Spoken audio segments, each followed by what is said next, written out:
విధంగా చేశారంట, ఆ విధంగా చేశారంట అని చెప్పి పుస్తకాలు చదువుకున్నాం. ఈరోజు ఈ రాష్ట్రంలో బ్రిటిష్ పాలనను మించినటువంటి నియంత పాలన, అసలు ఎమర్జెన్సీలో కూడా ఇంత దారుణమైనటువంటి పరిస్థితులు చూస్తున్నాం. ఈరోజు ఆంధ్ర రాష్ట్రంలో అప్రకటిత ఎమర్జెన్సీ నడిచేటువంటి పరిస్థితి. ఈరోజు స్పష్టంగా సమాధానం చెప్పాల్సింది రాంబాబు గారు అనేక రకాలైనటువంటి ప్రశ్నలు ఈ ప్రభుత్వానికి సంధిస్తున్నాడు. ఈ ప్రభుత్వాన్ని ప్రశ్నిస్తున్నాడు. చంద్రబాబు నాయుడు చేసినటువంటి మోసాల మీద అయితేమి, చంద్రబాబు నాయుడు ఇచ్చినటువంటి హామీల మీద అయితేమి, చంద్రబాబు నాయుడు చేస్తున్నటువంటి విధానాల అయితేమి, చంద్రబాబు నాయుడు బోగుతున్నటువంటి అబద్దాల విషయంలో గానీ, చంద్రబాబు నాయుడు గారు పాల్పడుతున్నటువంటి అవినీతి విషయంలో గానీ ప్రభుత్వం అన్నింటినీ ప్రతిరోజు ప్రశ్నిస్తున్నారు. అటు చంద్రబాబు నాయుడు గారిని ప్రశ్నిస్తాడు, ఉప ముఖ్యమంత్రిగా ఉన్నటువంటి పవన్ కళ్యాణ్ గారిని ప్రశ్నిస్తాడు, సంబంధిత మంత్రులను ఎవరైనా సరే ఈరోజు వాళ్ళకి సంబంధించి ప్రశ్నించడం అనేటువంటిది ఆయన తత్వం, ఆయనకున్నటువంటి అలవాటు. ఈ రోజు ఆయన ప్రశ్నిస్తున్నాడు, మీరు ఇరకాటంలో పడుతున్నారు, వాటికి రాజకీయంగా సమాధానం చెప్పలేనటువంటి పరిస్థితిలో ఉన్నారు.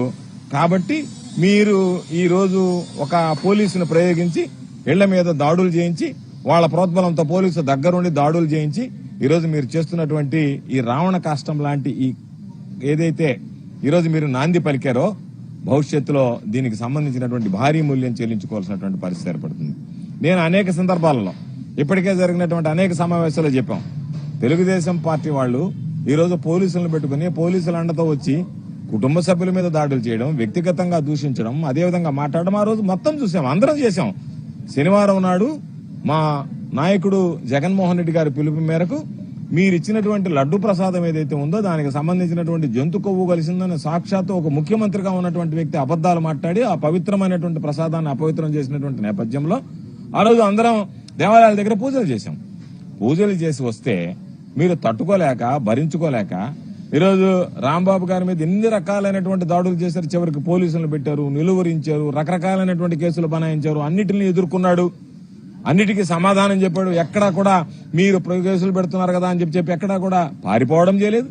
ఎక్కడా కూడా దానికి సంబంధించినటువంటి దాంట్లో ఏదైనా అణిగిమణిగి ఉందామని చెప్పి సర్దుకుపోదాం అన్నటువంటి ఆలోచన చేయలేదు. ఏదైతే జగన్మోహన్ రెడ్డి గారికి విశ్వాసపాత్రుడుగా ఉన్నాడో, జగన్మోహన్ రెడ్డి గారు అంటే ప్రాణంగా భావిస్తాడో, వైఎస్ఆర్ కాంగ్రెస్ పార్టీ అంటే ఈరోజు చిత్తశుద్ధితో వైఎస్ఆర్ కాంగ్రెస్ పార్టీ జెండాను మోసేటువంటి అసలైనటువంటి వ్యక్తుల్లో ఒకడు, అటువంటి వ్యక్తి ఈరోజు మిమ్మల్ని ప్రశ్నిస్తే మీరు దాన్ని జీర్ణించుకోలేక, సమాధానం చెప్పలేక, పోలీసు కేసులతో మీరు సమాధానం చెప్తే ఇంతకన్నా దౌర్భాగ్యం, దురదృష్టకరమైనటువంటి సంఘటనలు బహుశా ఆంధ్ర రాష్ట్ర చరిత్రలో ఎన్నడూ ఉండవు.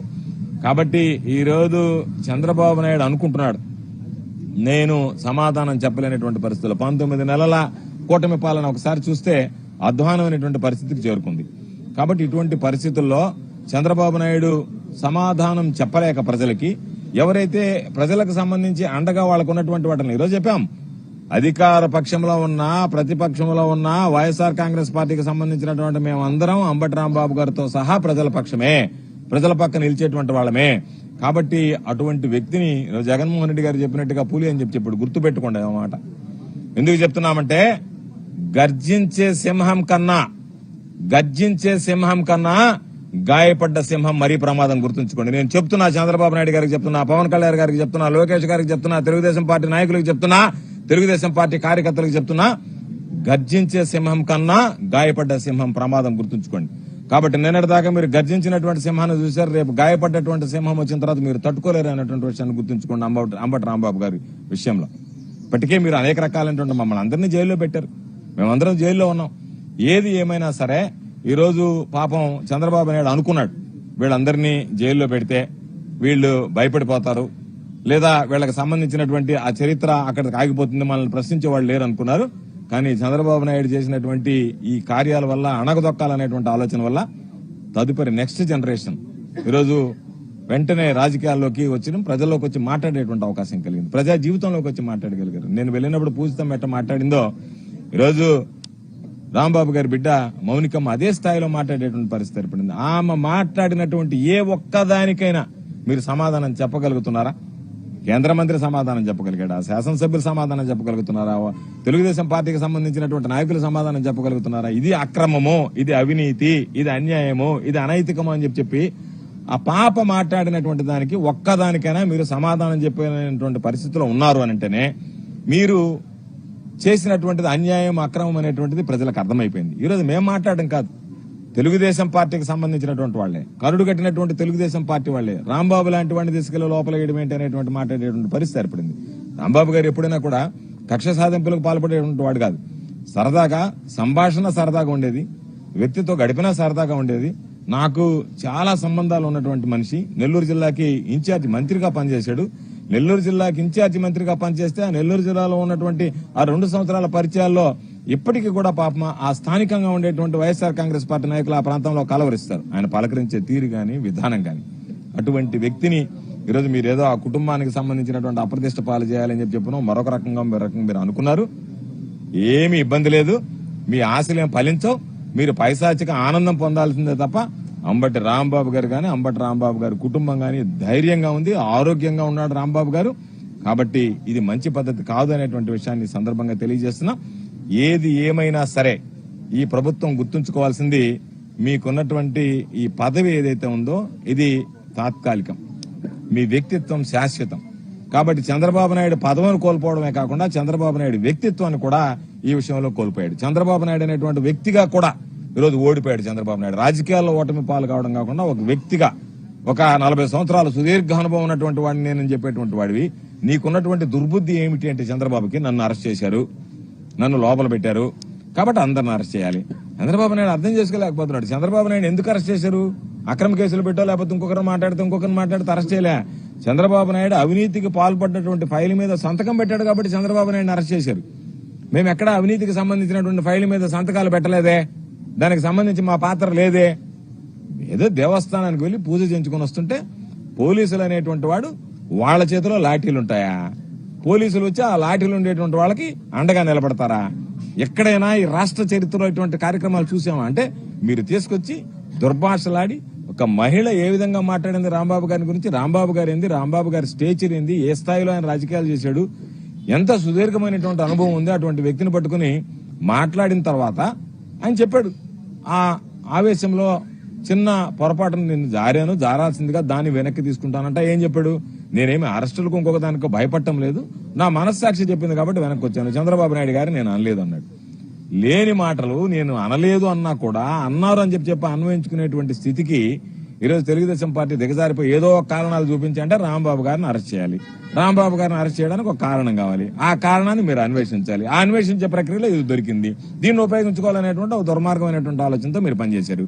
కాబట్టి ప్రజలు గమనిస్తున్నారు, ఈ సమాజం గమనిస్తుంది, మీ వ్యవహార శైలి ఏ విధంగా ఉందనేటువంటిది ఈరోజు అర్థమైపోయింది. ప్రతి విషయంలో కూడా మీరు చేస్తున్నటువంటి ఈ సాంప్రదాయం ఏదైతే మీరు తీసుకొచ్చారో రేపటి రోజు ఒకటే గుర్తుంచుకోండి, వైఎస్ఆర్ కాంగ్రెస్ పార్టీ అధికారంలోకి వచ్చిన తర్వాత మీరు తట్టుకోలేరు, మీరు నిలబడలేరు, మీరు వీటిని గురించి తప్పించుకోలేరు. కాబట్టి ప్రతి ఒక్క విషయం ప్రతి కార్యకర్త గుర్తుంచుకుంటాడు, మేము అందరం కూడా గుర్తుంచుకుంటాం.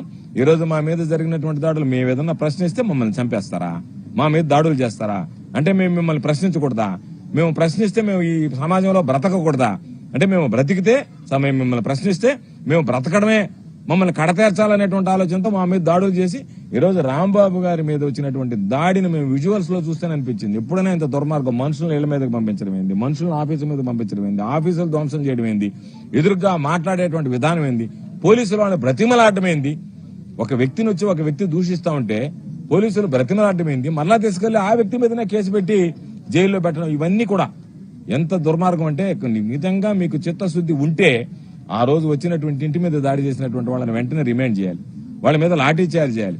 అంతే తప్ప ఈ రోజు ఒకటే గుర్తుంచుకోండి, రాంబాబు లాంటి వ్యక్తి తుపాకీ గుళ్లకు కూడా భయపడేటువంటి వాడు కాదు. ఆ విషయాన్ని గుర్తుంచుకుంటే మంచిది అని చెప్పి ఈ సందర్భంగా తెలియజేస్తున్నా. తప్పనిసరిగా వైఎస్ఆర్ కాంగ్రెస్ పార్టీ కుటుంబం, మా నాయకుడు జగన్మోహన్ రెడ్డి గారితో సహా అందరం ఈరోజు రాంబాబు గారి కుటుంబానికి అండగా ఉంటాం. ఒకటే బాధ, రాంబాబు గారు మన మధ్య లేరు, ఈ రోజు జైల్లో ఉన్నారనేటువంటి తప్ప మిగతా మీరు ఎటువంటి పైశాచిక ఆనందాన్ని పొందినా సరే దాని ద్వారా వచ్చేటువంటి ఉపయోగం శూన్యం.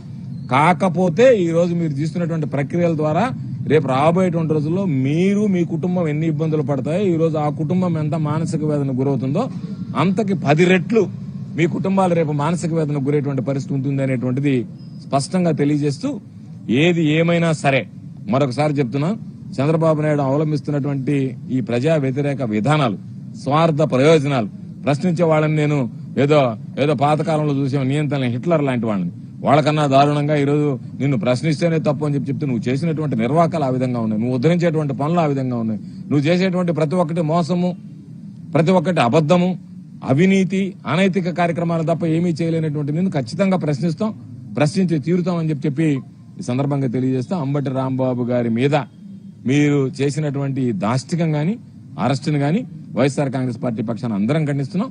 ఆ కుటుంబం అందరం అండగా నిలుస్తాం. ఇది వైఎస్ఆర్ కాంగ్రెస్ పార్టీ అనేటువంటిది ఒక కుటుంబం లాంటిది, కుటుంబ వ్యవస్థ లాంటిది. కాబట్టి ఖచ్చితంగా మా నాయకుడి దగ్గర నుంచి చిన్న స్థాయి కార్యకర్త వరకు అందరం కలిసిమెలిసి ఉంటాం.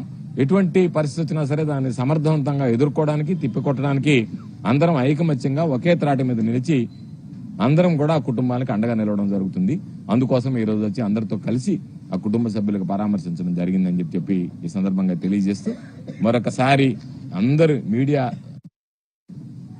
సమక్షంలో రాంబాబు గారి బిడ్డ మౌనికమ్మ మాట్లాడినటువంటిది నిజంగా రాంబాబు గారు అరెస్ట్ కన్నా కూడా మేమందరం ఎమోషనల్ గా ఫీల్ అయింది.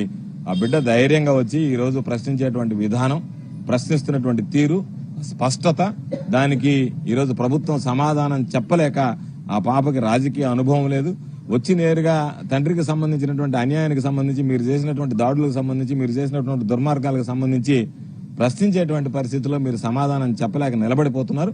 కాబట్టి ఆ బిడ్డకి హృదయపూర్వకమైనటువంటి అభినందనలు తెలియజేస్తూ తప్పనిసరిగా పోరాట పటిమ కలిగినటువంటి కుటుంబం రాంబాబు గారి కుటుంబం, రాంబాబుతో సహా చిన్నప్పటి నుంచి ఆ బిడ్డలకి పోరాటాన్ని గురించి, ఏదైనా ఆటుపోట్ల గురించి నేర్పించుంటాడు. కాబట్టి ఎవ్వరు కూడా భయపడరు. చంద్రబాబు నాయుడు ఏం ఆనందపడాల్సినటువంటి అవసరం లేదు, ఏదో నేను జైల్లో పెట్టానని సంకలు గుద్దుకోవాల్సినటువంటి అవసరం లేదు.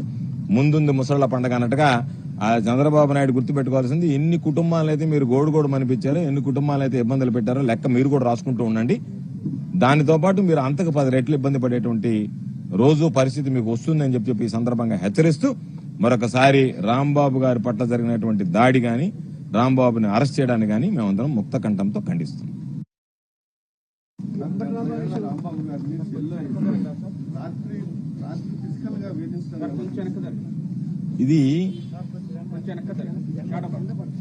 ఇది నిజంగా రాంబాబు లాంటి వ్యక్తిని వేధింపులకి గురి చేశారు అనేటువంటిది బయట వచ్చిన తర్వాత జనంలో అప్పుడు దాకా ఉన్నటువంటి ఎమోషన్స్ వేరు, ఆ తర్వాత వచ్చిన తర్వాత ఎమోషన్స్ వేరు. అంటే వినాశకాలే విపరీత బుద్ధి అన్నట్టుగా వాళ్ళకి ఏదైతే వినాశనం వీడు అనుకుంటున్నారు ఈ రోజు అందరూ, ఇది చాలా బ్రహ్మాండంగా ఉంది, మా టైం నడుస్తుంది అనుకుంటున్నారు. ఇది తెలుగుదేశం పార్టీ చంద్రబాబు నాయుడు దగ్గర నుంచి, లోకేష్ దగ్గర నుంచి, పవన్ కళ్యాణ్ దగ్గర నుంచి సాధారణ కార్యకర్త వరకు ఇది బ్యాడ్ టైం. ఎందుకు బ్యాడ్ టైం అంటున్నామంటే వాళ్ళకి వినాశకాలం, విపరీతమైనటువంటి బుద్ధులు పుడుతున్నాయి. రేపు వీటికి సంబంధించి ఎంత పరిహారంగా పొందాల్సి వస్తుంది అనేటువంటిది ఆలోచన చేయాలా. ఆయన మీద దాడి చేయడం, అరెస్ట్ చేయడమే ఒక నేరం అయితే ఆయన మీద ప్రత్యక్షంగా గాని పరోక్షంగా గాని దాడి చేశారనేటువంటిది బయటకు వచ్చిన తర్వాత నిజంగా ఈ ప్రభుత్వం అసలు పరిపాలించడానికి అర్హత కలిగి ఉందా లేదా అనేటువంటి అనుమానాలు, సందేహాలు వచ్చేటువంటి పరిస్థితి.